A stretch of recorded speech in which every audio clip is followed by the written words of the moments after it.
السلام علیکم ورحمۃ اللہ وبرکاتہ۔ بسم اللہ الرحمن الرحیم۔ الحمد للہ رب العالمین۔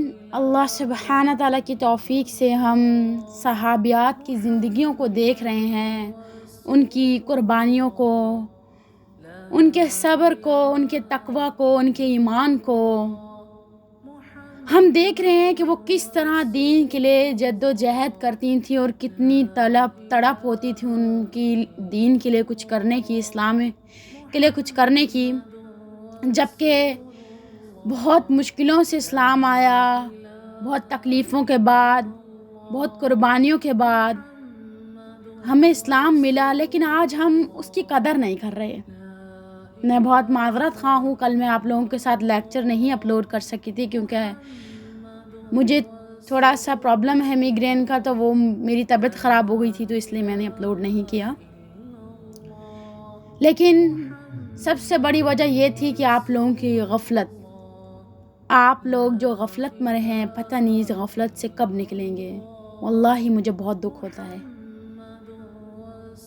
مجھے آپ لوگوں سے کچھ نہیں چاہیے، میں صرف اتنا چاہتی ہوں اپنے رب کی خاطر کہ آپ اللہ سے جڑ جائیں، کیونکہ لوٹنا تو اس کی طرف ہے نا۔ کیا جواب دیں گے ہم اس کو؟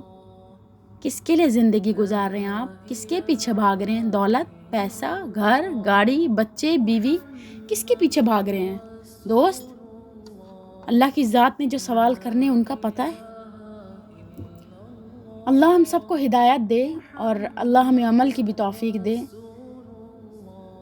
الحمدللہ آج ہم دیکھیں گے سیدہ عاتکہ بنت زید رضی اللہ عنہ۔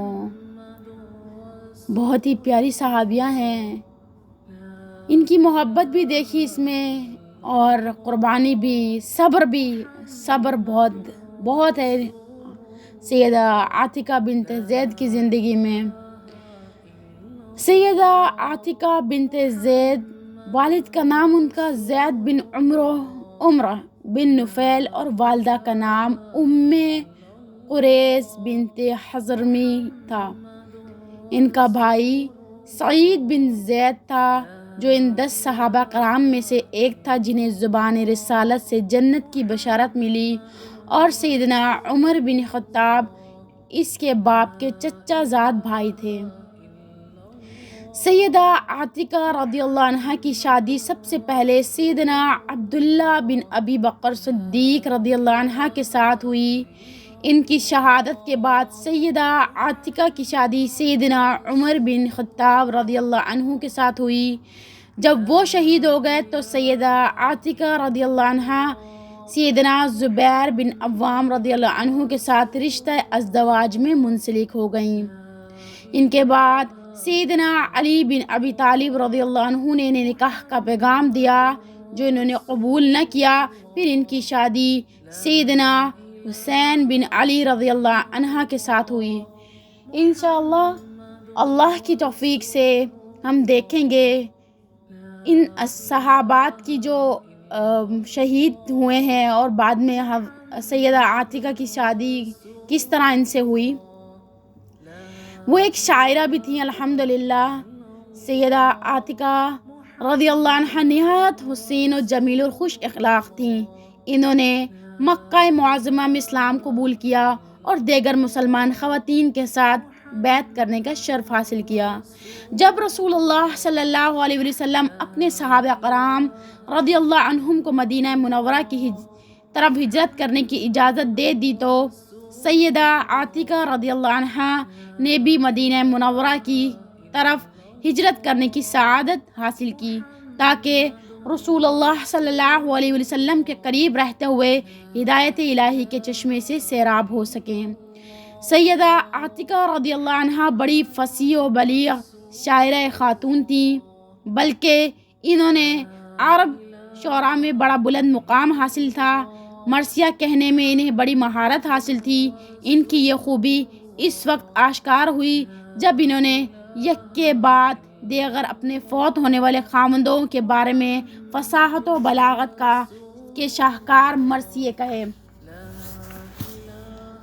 علامہ ابن کثیر رحمۃ اللہ سیدہ عاتقہ رضی اللہ عنہ کے بارے میں لکھتے ہیں کہ وہ بڑی حسین و جمیل اور عبادت گزار خاتون تھیں۔ عبداللہ بن ابی بکر رضی اللہ عنہ کی وارفی سیدنا عبداللہ بن ابی بکر رضی اللہ عنہ نے جب انہیں دیکھا تو ان سے نکاح کا ارادہ فرمایا اور ان کے ساتھ رشتہ ازدواج میں منسلک ہو گئے۔ جب شادی کے بعد سیدہ عاتقہ رضی اللہ عنہ سیدنا عبداللہ بن ابی بکر رضی اللہ عنہ کے گھر آئیں تو وہ اکثر اوقات گھر ہی رہتے۔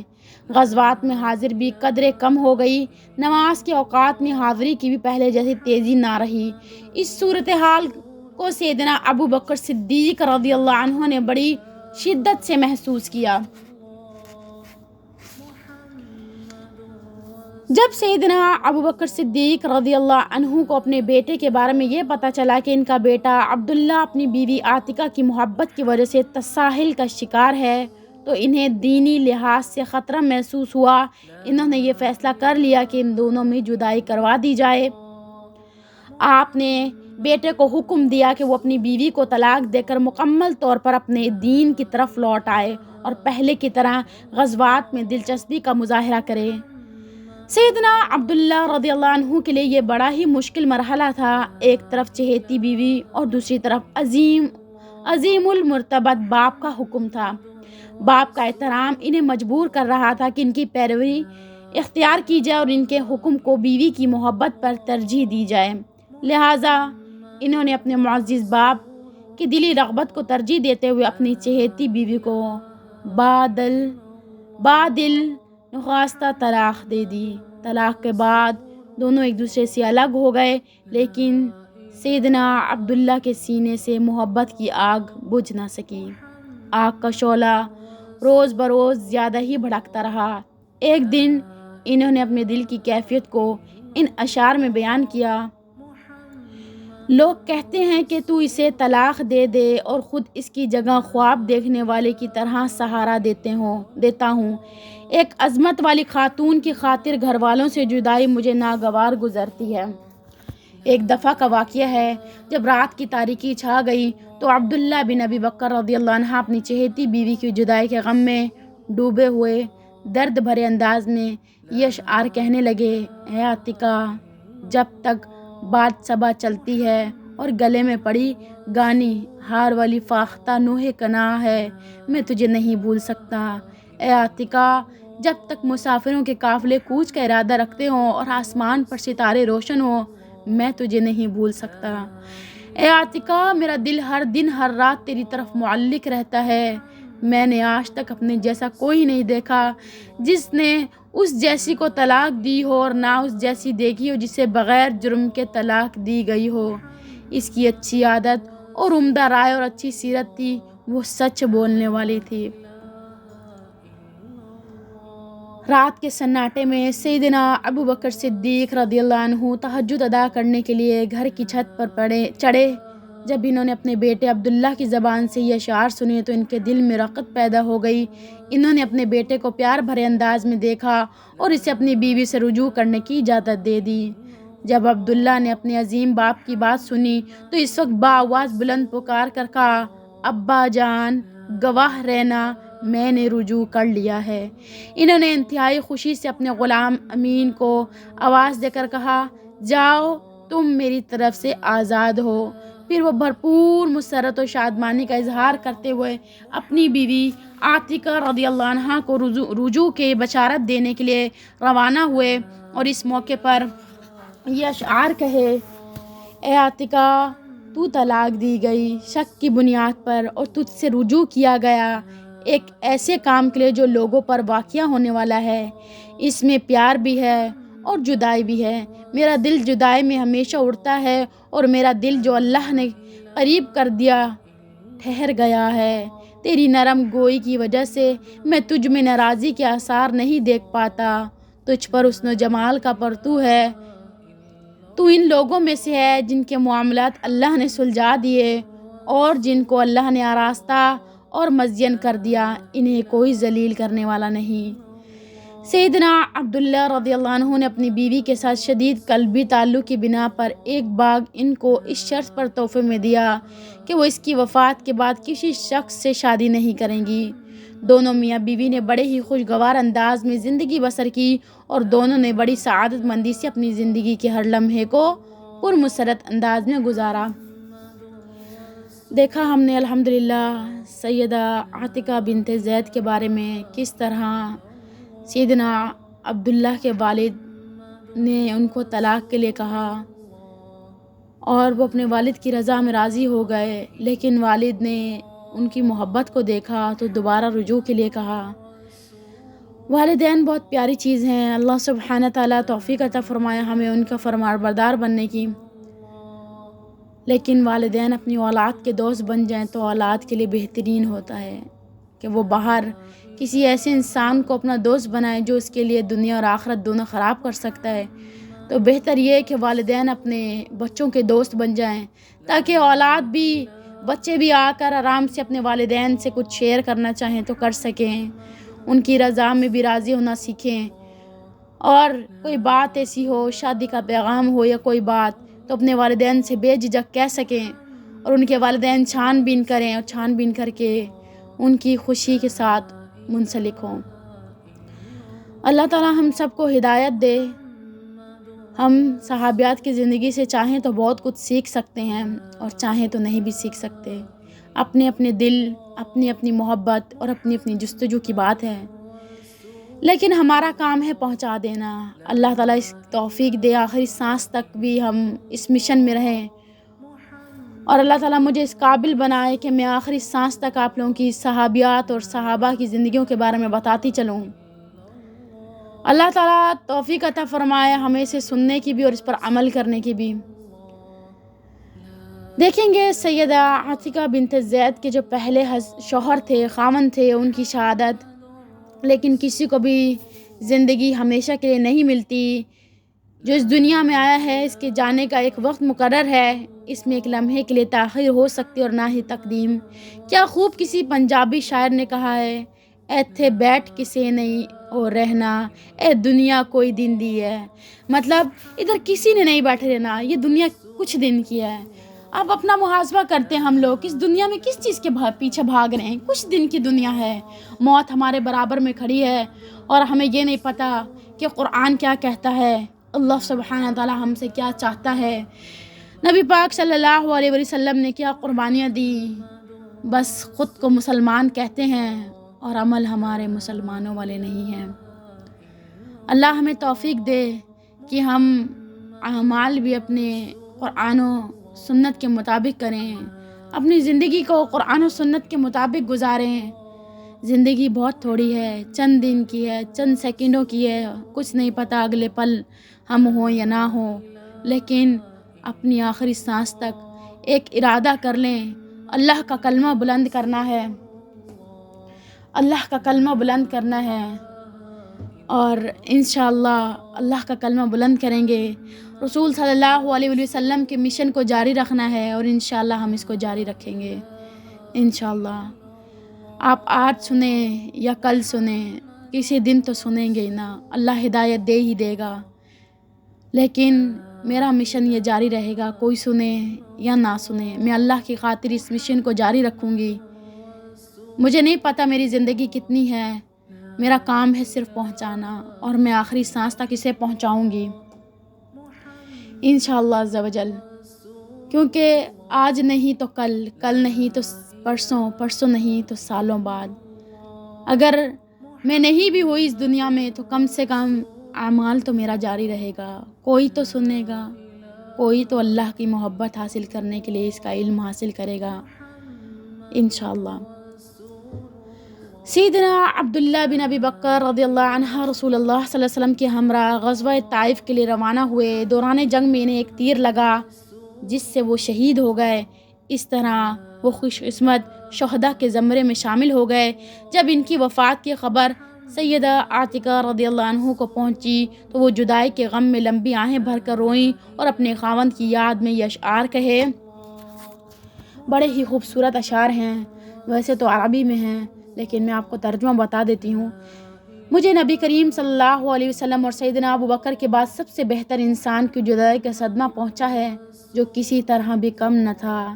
میں نے قسم کھا لی کہ میری آنکھوں سے غم کے آنسو ختم نہ ہوں گے اور میرا جسم گرد آلود ہی رہے گا جب تک درختوں کے جھنڈ میں فاختہ گاتی رہے گی، اور جب تک روشن صبح رات کو دھکیلتی رہے گی، میری آہوزاری جاری رہے گی۔ اللہ کی قسم، کوئی آنکھ ایسی نہیں جس نے اس جیسا کوئی جماع دیکھا ہو۔ جب جنگ میں نیزے حرکت میں آتے ہیں تو یہ موت کی وادی میں گھس جاتا ہے، حتیٰ کہ نیزے کو سرخ حالت میں چھوڑتا ہے۔ سیدنا عمر بن خطاب رضی اللہ عنہ کے ساتھ شادی ہوئی سیدہ عاتقہ بنت زید کی۔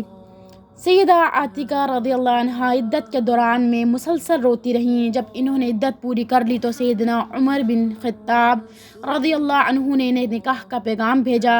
انہوں نے سیدنا عمر بن خطاب رضی اللہ عنہ کو بتایا کہ عبداللہ بن ابی بکر رضی اللہ عنہ نے اسے باغ اس شرط پہ دیا تھا کہ میں اس کے بعد کسی سے شادی نہ کروں۔ سیدنا عمر بن خطاب رضی اللہ عنہ نے فرمایا کہ تم کسی سے فتویٰ لے لو، جس چیز کو اللہ تعالیٰ نے تیرے لیے حلال کیا ہے تم اسے اپنے لیے حرام کر رہی ہو۔ سیدہ عاتقہ رضی اللہ عنہ نے سیدنا علی بن ابی طالب رضی اللہ عنہ سے مسئلہ دریافت کیا۔ انہوں نے فرمایا کہ تم باغ عبداللہ بن ابی بکر رضی اللہ عنہ کے خاندان کو واپس کر دو اور پھر جس سے چاہو شادی کر لو۔ انہوں نے سیدنا علی بن ابی طالب رضی اللہ عنہ کے دیے ہوئے فتویٰ پر عمل کیا اور سیدنا عمر بن خطاب رضی اللہ عنہ کے ساتھ رشتہ ازدواج میں منسلک ہو گئیں اور ان کے پہلو میں زندگی بسر کرنے اور ان کے علم سے خوشہ چینی کرنے لگیں اور ان سے زہد کی تعلیم حاصل کی۔ سیدنا عمر رضی اللہ عنہ ان کی رفاقت سے بہت خوش تھے۔ جب وہ مسجد میں باجماعت نماز ادا کرنے کے لیے جانا چاہتی تو سیدنا عمر بن خطاب رضی اللہ عنہ سے اجازت طلب کرتی۔ سیدنا عمر رضی اللہ عنہ ان سے کہتے کہ میری دلی خواہش تو یہی ہے کہ تم گھر میں رہو اور تم میری اس رغبت کو جانتی بھی ہو۔ انہوں نے کہا میں آپ سے مسجد جانے کے لیے اجازت طلب کرتی رہوں گی۔ سیدنا عمر بن خطاب رضی اللہ عنہ نے بھی انہیں کبھی مسجد میں جانے سے نہ روکا۔ جب ابو لؤلؤ مجوسی نے سیدنا عمر بن خطاب رضی اللہ عنہ پر اپنے زہر میں بھگوئے خنجر سے وار کیا جس سے وفات پا گئے تو سیدہ عاتقہ رضی اللہ عنہ نے ان کی جدائی میں آنسو بہاتے ہوئے یہ اشعار کہے: اے آنکھ، آنسوؤں اور گریزاری کی سخاوت کر، شریف امام کے غم کے اظہار میں اکتاہٹ محسوس نہ کر۔ جنگجو لوگوں سے کہو کہ تم مر جاؤ، موت نے اسے شعوب کا پیالہ پلا دیا۔ ایک دوسرے مرثیے میں سیدہ عاتقہ رضی اللہ عنہ نے روتے ہوئے یہ اشعار کہے: وہ کون ہے جس کے دل پر غم ٹوٹ پڑے اور اس کی آنکھ کو طویل بیداری نے چھوٹا کر دیا؟ وہ جسم جسے کفن میں لپیٹ دیا گیا، اللہ اس کے جسم پر رحمت ہو، اس میں تکلیف پہنچی ہے ایک مقروض غلام کو جس کے پاس اللہ نے کچھ نہ چھوڑا تاکہ وہ کنگال چلے۔ سیدہ عاتقہ رضی اللہ عنہ نے سیدنا عمر بن خطاب رضی اللہ عنہ کی وفات کے غم میں یہ اشعار بھی کہے: فیروز و دلمی نے مجھے دکھ درد دیا اور ایسے شخص پر کاری وار کیا جو روشن چہرے والا، قرآن کی تلاوت کرنے والا اور اللہ کی طرف رجوع کرنے والا تھا، جو کمزور سے شفقت سے پیش آنے والا، دشمن کے خلاف سخت مصائب میں ثابت قدم رہنے والا اور بات ماننے والا تھا۔ جب بھی وہ کوئی بات کہتا تو اس کے قول و فعل میں کوئی تضاد نہ ہوتا، خیرات میں جلدی کرنے والا اور ترش روئی سے پیش آنے والا۔ سیدہ عاتقہ رضی اللہ عنہ نے سیدنا عمر بن خطاب کی وفات کے غم میں یہ اشعار بھی کہے: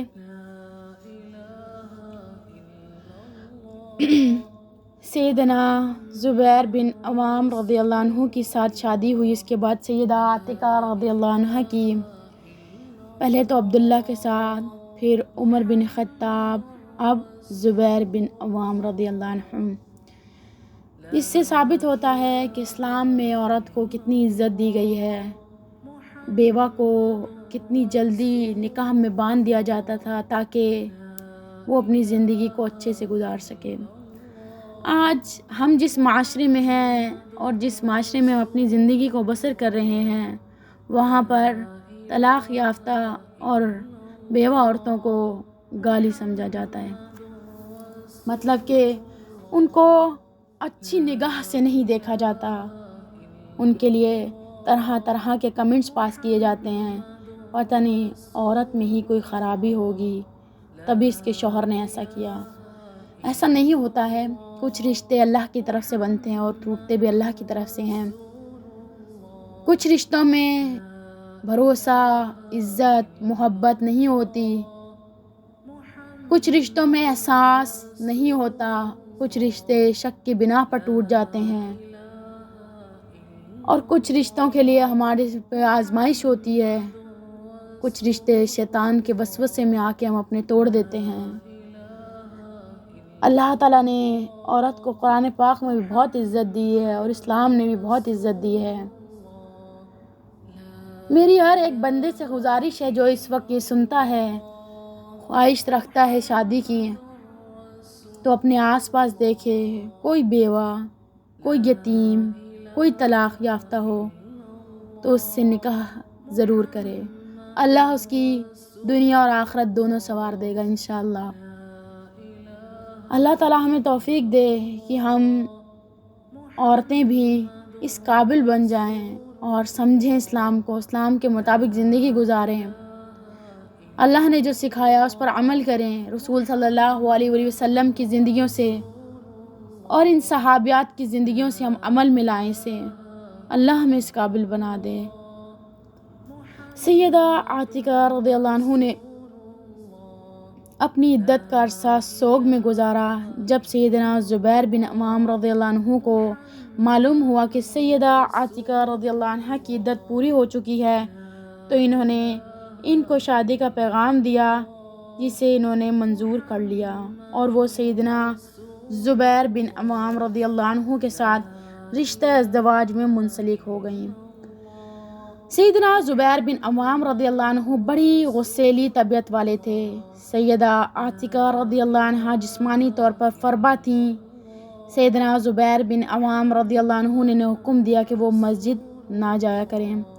سیدہ عاتقہ رضی اللہ نے کہا، کیا میں تمہاری غصیلی طبیعت کی وجہ سے مسجد نبوی میں جا کر نماز پڑھنا چھوڑ دوں، جو میں رسول اللہ صلی اللہ علیہ وسلم، سیدنا ابو بکر صدیق اور سیدنا عمر بن خطاب رضی اللہ عنہ کے پیچھے پڑتی رہی۔ سیدنا زبیر رضی اللہ عنہ نے فرمایا، اگر یہ بات ہے تو میں تجھے نہیں روکوں گا۔ سیدنا زبیر بن عوام رضی اللہ عنہ نماز فجر ادا کرنے کے لیے وضو کر کے جلدی جلدی گھر سے روانہ ہوئے اور راستے میں ایسی جگہ چھپ گئے جہاں سے وہ سیدہ عاتقہ رضی اللہ عنہ کو جاتے ہوئے دیکھ سکتے تھے، لیکن اندھیرے کی وجہ سے سیدہ عاتقہ رضی اللہ عنہ سیدنا زبیر بن عوام رضی اللہ عنہ کو دیکھ نہیں سکتی تھیں۔ بڑا گہرا اندھیرا تھا۔ جب سیدہ عاتقہ رضی اللہ عنہ ان کے پاس سے گزری تو انہوں نے اپنی بیوی سیدہ عاتقہ رضی اللہ عنہ کے گردن پر ہاتھ مارا اور تیزی سے مسجد کی طرف روانہ ہو گئے۔ سیدہ عاتقہ رضی اللہ عنہ ان للہ و انا الیہ راجعون پڑھتی ہوئی گھر واپس آ گئی۔ جب سیدنا زبیر بن عوام رضی اللہ عنہ نماز سے فارغ ہو کر اپنے گھر واپس آئے تو اپنی بیوی سیدہ عاتقہ رضی اللہ عنہ سے پوچھا کہ آپ مسجد میں نہیں گئی، خیر تو ہے؟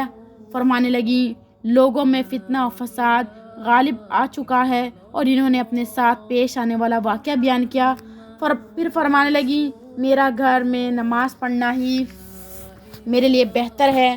سیدنا زبیر بن عوام رضی اللہ عنہ یہ بات سن کر خوش ہو گئے کہ چلو اچھا ہوا، ہمارے دل کی مراد پوری ہو گئی اور اس کے لیے زیادہ دشواری بھی پیش نہ آئی۔ جنگ جمل میں سیدنا زبیر بن عوام رضی اللہ عنہ سیدنا امیر معاویہ رضی اللہ عنہ کی طرف داری میں شریک ہوئے، لیکن سیدنا علی بن ابی طالب رضی اللہ عنہ کے ساتھ ملاقات کے بعد وہ جنگ سے علیحدہ ہو گئے۔ وہ میدان میں ایک جگہ نماز ادا کر رہے تھے کہ ابن جرموز نے انہیں دیکھ لیا اور نماز ہی کی حالت میں انہیں قتل کر دیا۔ پھر وہ سیدنا علی بن ابی طالب رضی اللہ عنہ کی طرف گیا تاکہ